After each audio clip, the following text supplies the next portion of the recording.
Maulana Iqbal. Iqbal, bagaimana dengan laporan Anda di sana? Apakah terjadi penurunan jumlah volume penumpang yang menyeberang dari Lampung menuju Pulau Jawa, Iqbal?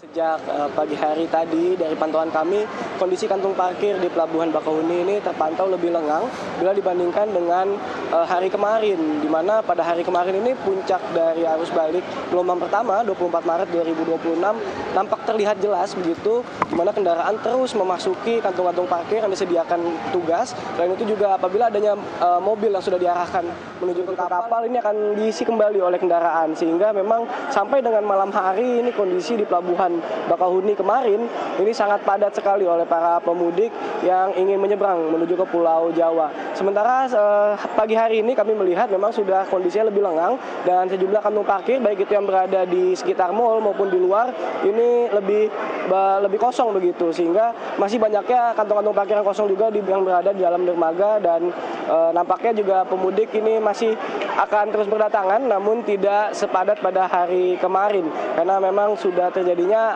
puncak arus balik ini diprediksi pada 24 Maret kemarin. Sementara itu Rian, saya saat ini berada di zona tunggu, ini di zona dermaga eksekutif Pelabuhan Bakauheni untuk pejalan kaki, yang dimana sekarang sudah dibagi menjadi 3 zona. Ini saat ini yang ditunjukkan oleh kameramen Nusantara TV Trihartanto adalah zona A, yakni para pejalan kaki yang tadi baru memasuki dari zona B sudah diarahkan ke zona A, dan yang dari zona A ini baru saja berangkat tadi menaiki kapal menuju ke loket pemeriksaan.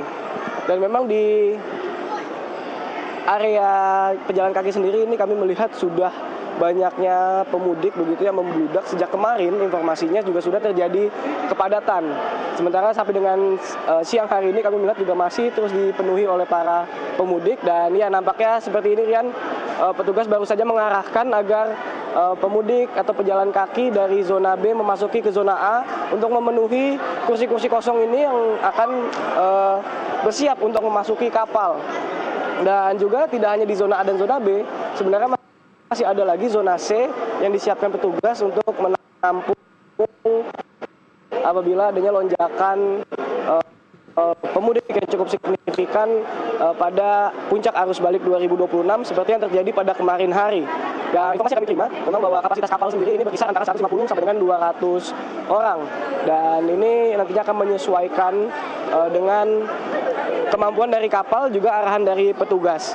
Dan memang sebelumnya terdapat antrian begitu yang cukup lama, ini berkisar sampai dengan 1 jam lebih yang tadi dikeluhkan oleh para penumpang. Namun para petugas ini menyampaikan bahwa normalnya antrian untuk menunggu dan menaiki kapal ini berkisar antara 45 sampai dengan 60 menit. Dan mungkin Irian, saya akan coba untuk berbincang-bincang dengan salah satu pemudik. Selamat pagi, Ibu, dengan siapa namanya? Dengan Widya. Bu Widya. Ya. Bu Widya hari ini dengan siapa saja, Bu? Dengan suami sama anak. Dengan suami sama Iya. anak. Ini dari mana mau kemana?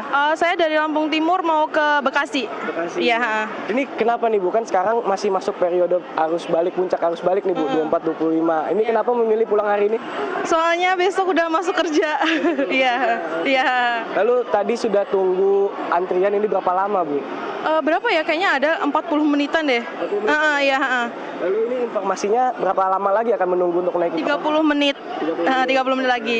Ini kalau boleh tahu bawa apa saja nih, Bu, untuk pulang ke rumah? Wah, ini cuma bawa 1 tas keril aja sih. Sisanya dikargoin, soalnya ribet nanti. Soalnya pejalan kaki kan angkut-angkut gitu kan. Oke. Nah, menariknya kenapa nih, Bu, milih untuk mudik dengan berjalan kaki dibandingkan dengan naik kendaraan? Kalau kendaraan kemarin soalnya macet parah kan, jadi mending pejalan kaki aja gitu. Saya naik kereta kemarin soalnya. Kalau naik bis pasti macet gitu. Berarti yang dirasakan ini tidak begitu macet ketika jalan kaki? Iya, betul. Masih mending daripada naik mobil pribadi. Gitu. Lalu untuk persiapannya apa saja nih? Bukan bawa anak, lalu juga berjalan kaki. Ini gitu. Bawa apa-apa aja? Yang penting bawanya jangan terlalu banyak. Abis itu kita juga bawa obat-obatan buat anak juga. Terus cukupin buat air minum juga gitu. Terima kasih, Ibu. Hati-hati sampai dengan di tujuan ya, Bu. Ya, Rian, memang seperti itulah kondisi di Pelabuhan Bakauheni saat ini memang masih dipadati oleh para pemudik, khususnya dari pejalan kaki, yang dimana tercatat sampai dengan pukul 12 malam kemarin, ini pada puncak arus balik saja, ada sekitar 38 kapal yang beroperasional. Angka ini naik 15% dibandingkan dengan operasional kapal pada periode arus balik 2025 lalu. Dan juga sebanyak 130 perjalanan ini naik sekitar 17%. Dan jumlah penumpang ini cukup signifikan yang tercatat pada puncak arus balik kemarin ada 128.000 lebih penumpang yang sudah menyeberang ke Pulau Jawa. Dan angka ini naik 40% begitu bila dibandingkan dengan hari sebelumnya pada 23 Maret.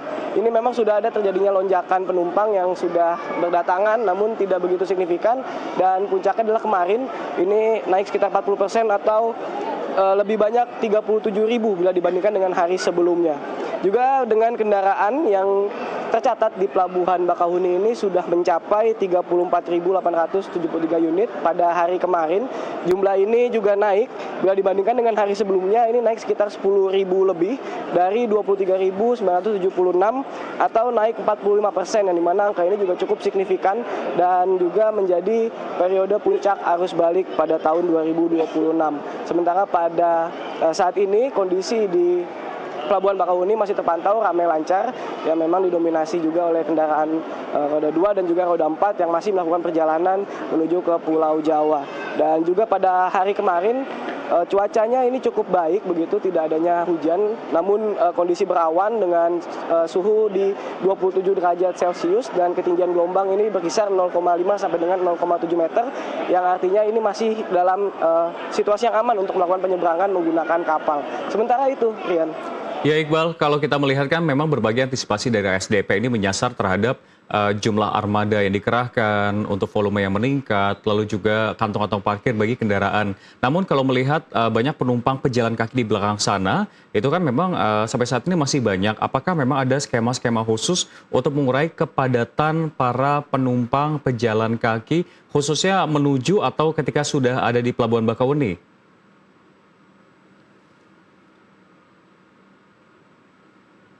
Ya, memang terkait dengan skema khusus ini sudah diberlakukan, seperti misalnya single tarif atau tarif tunggal, yang dimana pemudik ini sudah tidak bisa lagi menentukan dermaga yang ingin dilewati, namun nanti hanya cukup memesan tiket keberangkatan dan akan mengikuti arahan dari petugas untuk mengisi dermaga-dermaga yang masih kosong. Sehingga ini tidak jadi penumpukan di dalam satu dermaga, yang mana biasanya dermaga eksekutif ini selalu menjadi favorit bagi masyarakat untuk menyeberang. Dan dengan adanya single tiket ini diharapkan masyarakat dapat terdistribusi dengan baik begitu mengikuti arahan dari petugas, karena terdapat ada 7 dermaga di Pelabuhan Bakauheni ini, sehingga akan memecah jumlah pemudik yang ingin menyeberang menuju ke Pulau Jawa. Dan tidak hanya itu, juga diberlakukannya skema TBB atau tiba bongkar berangkat, yang ini dikerahkan untuk kapal-kapal yang beroperasional di Pelabuhan Bakauheni, di mana pada kemarin saja saat puncak arus balik ini sudah ada 5 dermaga yang diberlakukan TBB dari 7 dermaga.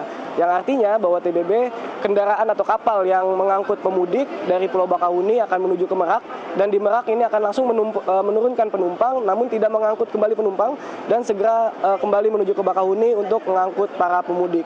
Dan pada kemarin hari ini sudah diberlakukan, dan nampaknya kalau memang situasi di pelabuhan terus dipadati oleh para pemudik, skema ini akan terus diberlakukan secara situasional melihat bagaimana kondisi di lapangan.